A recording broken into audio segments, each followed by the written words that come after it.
Ito naman cut ko lang siya ng ganito. Pakita ko sa inyo kung gaano siya kalalaki na ganito siya. Yung guys na ice candy.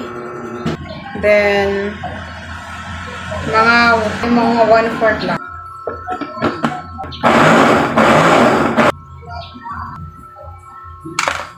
Then ilalagay lang natin siya dito guys. And dito small good guys. Bakit ka? 5 cups ito na tubig. Papakuluan natin. Magiging creamy yung kalalabasan ng ating ice candy. Add na tayo ng sugar. Yung sugar. Dissolve lang natin to. Yung sugar.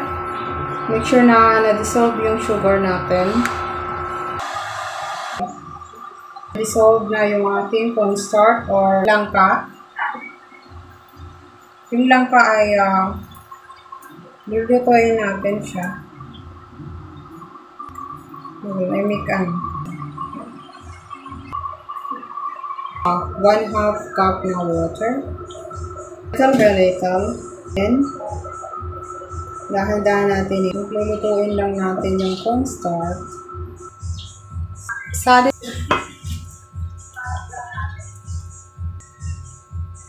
So, halo-haloin lang natin to. Can na condensed milk. Ilalagay natin lahat. Yung malaki na condensed milk. Ng evap milk. Laki din. Ilalagay ko. Ihalo lang natin to. Very creamy ito. Gawa ko ng ice candy. And sa isang lalagyan.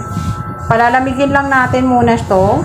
1 1/2 na plastic at imbudo. Ilalagay. Gagawin natin. Lock lang natin ng ganyan. Ayan, ganyan natin. Ganyan lang. Kasi nyo yung ice candy na tig 5 piso. Ganito ang gawin natin. Mas babalikan tayo ng ating mga customer. So, ulitin lang natin yung ganitong size matapos ito lahat. Nagawa lahat na ice candy, jackfruits ice candy. Lagay lang natin sa freezer ng 6 hours. langka ice candy. 6 hours natin yan ilalagay sa freezer. Ang sarap. Lambot. Sobrang lambot ng ice candy. At tama lang yung kanyang tamis. Hindi siya ganong katamis. I like this one. Delicious. Tama lang yung kanyang tamis. Hindi siya ganong katamis. Yummy.